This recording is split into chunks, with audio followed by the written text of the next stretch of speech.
Good morning आप सभी को। मैं साधना स्टडी विद साधना में आप सभी का स्वागत करती हूँ। आप सबको आज मैं बाल विकास का तीसरा सेट करवा रही हूँ, क्योंकि पहले 2 सेट मैंने करवा दिया था, ये तीसरा है। टीएसटी पीएचडी में जितने भी प्रीवियस ईयर में एग्ज़ाम्स में पूछे गए हैं, plus TET CTET super TET में भी पूछे गए हैं, तो इन सब में जितने भी प्रीवियस ईयर में पूछे गए हैं वो मैंने यहाँ पे करा रही है। तो देखते हैं बाल विकास का पहला क्वेश्चन कौन सा है। अधिगम एक प्रक्रिया है। तथ्यों की संग्रह करना, अनुभव द्वारा अर्थ निर्माण करना, परीक्षा की तैयारी करना, याद करना। तो तथ्यों का संग्रह मतलब होता है कोई भी आप जानकारी जो है वो इकट्ठा कर रहे हैं। अनुभव द्वारा अर्थ का निर्माण, अपने अनुभव से, अपने मस्तिष्क के, अपने सोच से, अपने स्कीमा से जो भी आप मतलब खोज करते हैं उस पे क्या करते हैं, अधिगम के द्वारा ही। अगर कोई चीज़ आप थोड़ा सा, जैसे कोई छोटा बालक हुआ, उसको आप ड्राइंग दे देते हैं, एक वर्ड होता है उसको भर देंगे, भरने के बाद से बोलेंगे कि इसको दूसरा भरो, तो वो क्या करता है, उसको देख के सीख के जैसे आप भरे रहेंगे वो दोबारा उसको भरता है। फिर परीक्षा की तैयारी, ये इसका कोई मतलब नहीं होता। याद करना, इसका कोई मतलब नहीं होता। तो पहले का हमारा 2 आंसर सही है, बी आंसर सही है, अनुभव द्वारा अर्थ का निर्माण करना। ठीक है। दूसरा क्या, दूसरा क्वेश्चन है शारीरिक परिणामों में बढ़ोतरी का मतलब है वृद्धि है, विकास है, ए बी दोनों है, या मानविती है। ठीक है। यह क्या होता है, शारीरिक परिणामों में बढ़ोतरी का मतलब क्या होता है ये पूछ रहा है। तो ये इसमें क्या दिए गए हैं, ये हमारा वृद्धि भी होता है, विकास भी होता है, दोनों सही होता है। क्योंकि शारीरिक जो परिणाम होते हैं, बढ़ोतरी जो होते हैं, जैसे प्रकार बच्चे का विकास जो होता है वो मतलब प्रेगनेंसी में जब बच्चा माँ के गर्भ में होता है तभी से उसके विकास की प्रक्रिया शुरू हो जाती है। और वो जब मतलब उसका जन्म होता है, बाहर आता है, तो उसकी वृद्धि स्टार्ट होती है। तो ये क्या होता है, दोनों आंसर सही है। ठीक है। अगला देखते हैं। अगला है विकास से तात्पर्य है गुणात्मक परिवर्तन है, परिणात्मक परिवर्तन है, गुणात्मक एवं परिणात्मक दोनों है, उपरोक्त में से कोई नहीं। तो ये जो होता है विकास से तात्पर्य, ये विकास इसमें दिया गया, अगर एक आंसर सही होता ठीक है, इसमें अगर नहीं दिया होता तो विकास क्या होता है, गुणात्मक होता है।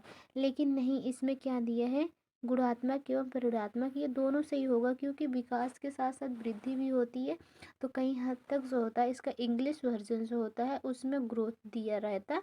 तो ये हमारा हो जाएगा, विकास से तात्पर्य क्या हो जाएगा, गुणात्मक परिवर्तन भी और परिणात्मक परिवर्तन भी हो जाता है। तो ये हमारा गुणात्मक एवं परिणात्मक दोनों हो जाएगा, सी आंसर सही हो जाएगा। ठीक है। अगला हम क्वेश्चन देखते हैं। कौन सी कौन सी आयु में जिज्ञासु आय कहलाती है। जैसे इसमें पूछ रहा है कि जो बालक होते हैं किस आय में, किस एज में उनकी जिज्ञासा होती है, जिज्ञासा की आय होती है। तो इसमें क्या दिया गया है, 10 से 12 वर्ष, 8 से 12 वर्ष, या 6 से 8 वर्ष, 2 से 6 वर्ष।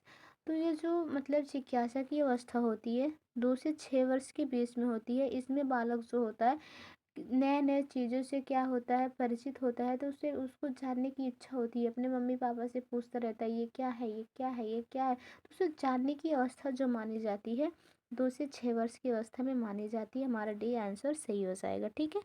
अगला क्वेश्चन हम देखते हैं। इसमें क्या दिया गया है, शैशवावस्था का सबसे महत्वपूर्ण समायोजन क्या है। शैशव मतलब इन्फेंसी होता है, जब बालक क्या होता है माँ के गर्भ से बाहर आता है तो वो मतलब वो शैशव कहलाता है। तो इसका क्या होता है, इसमें शैशवावस्था का सबसे महत्वपूर्ण समायोजन तापमान है, श्वास लेना है, चूसना व निगलना है, उपरोक्त सभी है। तो इसमें जो क्वेश्चन दिए गए हैं, इसमें जब बच्चा आता है तो तापमान से भी समायोजन करता है, श्वास लेना ये भी करता है, चूसने एवं निगलना। इसका मतलब हमारा सारे आंसर सही है। ठीक है। तो इसका क्या है, फोर्थ क्वेश्चन सही है, पांचवा का। अगला क्वेश्चन हम देखते हैं कौन सा सही है। अगला क्वेश्चन है शिशु अवस्था में अधिकांश भार डांट डांट में वृद्धि बढ़ता है। इसमें पूछा जा रहा है कि शिशु अवस्था में अधिकांश भार डांट डांट में वृद्धि बढ़ती है, हड्डी या मांसपेशियों, वसा, त्वचा। तो इसमें जो होता है शिशु अवस्था में जो भार का काम होता है उससे किससे बढ़ता है, वसा से बढ़ता है। तो वसा में वृद्धि होती है, ये हमारा सी आंसर सही है। ठीक है। अगला क्वेश्चन हम देखते हैं, सातवां क्या होता है, नवजात शिशु को हीमोलाइटिक रोग डांट डांट के कारण होता है। इसमें पूछ रहा है कि हीमोलाइटिक रोग किस कारण होता है, आरएच असंगतता के कारण होता है, या हीमोग्लोबिन की कमी के कारण होता है, ये भी है, असंगता के कारण होता है, उक्त में से कोई नहीं। तो ये क्या होता है, ये जो रोग होता है हीमोलाइटिक, ये हमारा आरएच असंगता से होता है। ये पहला आंसर सही है, क्योंकि आरएच एक फैक्टर होता है जिसमें माँ और पिता का दोनों का नेगेटिव पॉजिटिव हो तो बेबी में ये मतलब कमी आ जाती है। ये आरएच फैक्टर से क्वेश्चंस लिए गए हैं, इसमें पहला आंसर हमारा सही हो जाता है। ठीक है, 8वां क्वेश्चन देखते हैं। जन्म से 8 से 12 मास के बच्चे के विकास अवधि को कहते हैं। इसमें क्या पूछा जा रहा है, जन्म से 8 से 12 माह के बच्चे की विकास की अवधि क्या कहलाती है? डाटलर कहलाती है, सेसर कहलाती है, टीन आई कहलाती है, पीयर कहलाती है। तो इसमें क्या दिया जा रहा है कि अगर 6 से 8 से 12 मास हो जाएगा तो बच्चा सैसो कहलाएगा, मतलब इन्फेंसी अवस्था कहलाएगा। तो हमारा बी सही हो जाएगा। ठीक है, अगला क्वेश्चन हम देखते हैं। 9वां क्वेश्चन क्या है? 9वां क्वेश्चन है, विकासात्मक कार्य किसके द्वारा किए गए हैं? हैविलहर्ट के द्वारा किए गए, गिलफोर्ड के द्वारा किए गए, पियाजे के द्वारा किए गए, पावलोव के द्वारा किया गया। इसमें पूछा जा रहा है कि विकासात्मक कार्य किसके द्वारा किया गया है?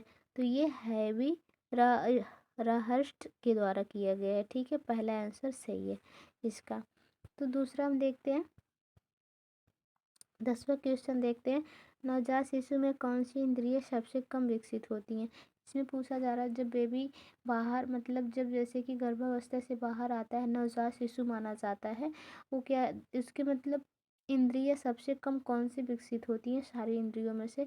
देखना, सुनना, स्पर्श या सूंघना।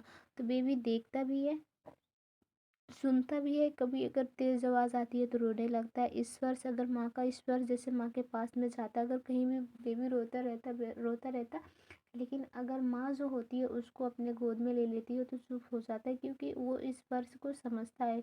माँ बार बार उसको जब बच्चे को अपने सीने से लगाती है ना, तो वो धड़कने भी माँ की पहचानता है। तो बच्चे देखो अभी दूसरे के गोद में नहीं रोता है, मतलब चुप नहीं होता है, लेकिन माँ के गोद में अगर चला जाएगा वो चुप हो जाता है। तो क्या ये सब विकसित होती है? बस सूंघना क्या होता है, ये विकसित नहीं होती है। तो 10 का हमारा डी आंसर सही है। ठीक है, और आई होप आप सबको जितने मैंने क्वेश्चन कराए सारे ऑथेंटिक है और सारे प्रीवियस ईयर में पूछे गए हैं और सारे भी आने की संभावना है। तो अगर क्वेश्चन अच्छा लगा हो तो आप ज़रूर देखिएगा। और आज के लिए इतना ही, उसके बाद से मैं नेक्स्ट डे कराऊंगी। Thank you.